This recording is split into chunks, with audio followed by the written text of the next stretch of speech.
So ASTRO is the sixth startup that I joined or tried to do. Roughly speaking, almost 15 years ago, back when I was in college. I had a dream to be rich like many others, to be a millionaire by 25 or so. And then my best friend asked me, if I already have the money, what would I do? I couldn't answer it on the spot. It took me some time to figure out the answer.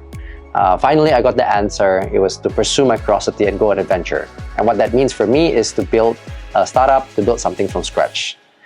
And then since then, I've joined multiple startup pitching competitions and tried and be involved in different startups. From the 5 before ASTRO, 3 that I joined or tried did not work out. 2 eventually went public IPO. One's called freelancer.com in Sydney. The other one's Tokopedia, which is of course now part of Goto. However, some of the startups that I joined or tried that didn't work out also resulted in the lowest points in my life. In hindsight though, I would still do it because I learned a lot from those experiences, especially how do you keep working when things are tough. So you train the mental strength. Those experiences, the highs and lows, the successes and the failures, have allowed me to have clearer understanding and fundamentals that's really important to build true products that customers really love. So far, ASTRO is the furthest in terms of adventure that I've tried. So very grateful of the journey so far and much more to achieve in the future. I'm super excited.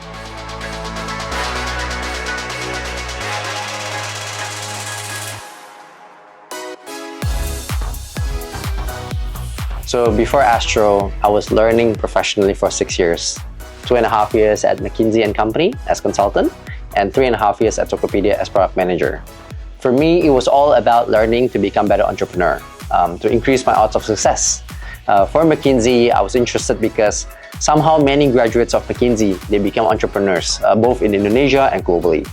For Tokopedia, I wanted to learn how large big tech companies scale up their organization, leading thousands of people. I've learned a lot from both companies, especially prior to that, I just failed my startup. So I wanted to increase, again, learning and how I can improve my odds of success. Those learnings have helped shape how ASTRO is built in terms of culture, way of working, how we become more obsessed about customer experience, and personally, how to be a better person and then a better leader for everyone.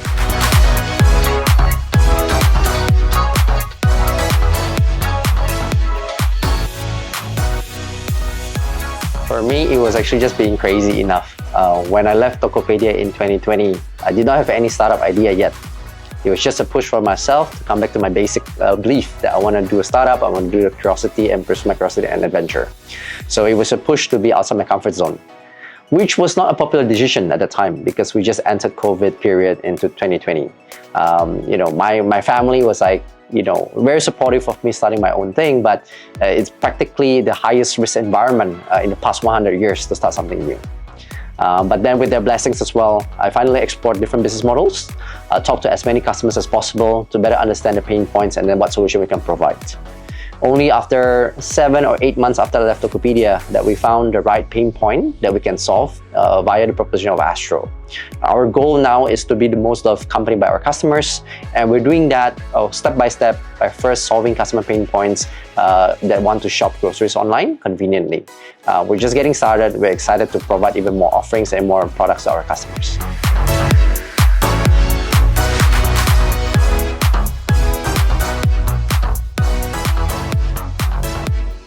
It's not as noble as it sounds.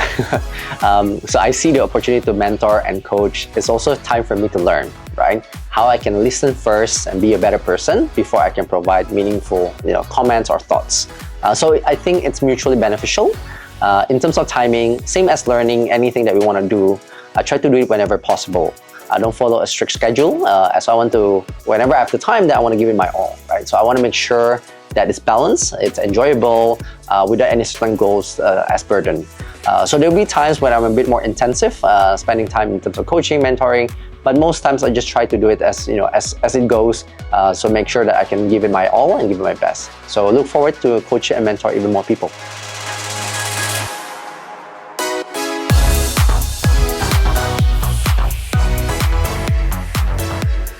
So I took robotics, or also known as mechatronics engineering, for my education degree.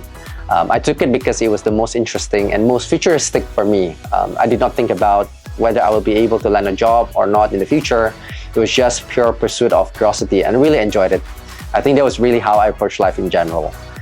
So that was my major. My minor subject, I did several commerce subjects like accounting, finance, marketing, which I think has helped me to get into consulting in the first place, and also helped me to be more, financially prudent in building Astro.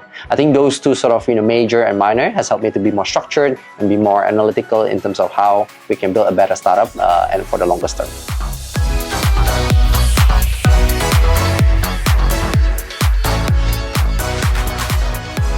Yeah, the key values that align with the Endeavor and me personally is the pursuit of curiosity. The Endeavor Network has allowed me to learn from experts around the world. For example, I've learned from many key executives from top companies such as Amazon. I've also learned from different topics, deep dives from similar entrepreneurs globally, both in other markets such as Latin America or even in Europe. This has been an opportunity the network has provided me like none others available in the world. I also hope that personally that I'll be able to share some of my knowledge as well in building Astro to our experiences to other entrepreneurs, both in Indonesia as well as globally as well. So I'm really excited and very grateful to be part of this network.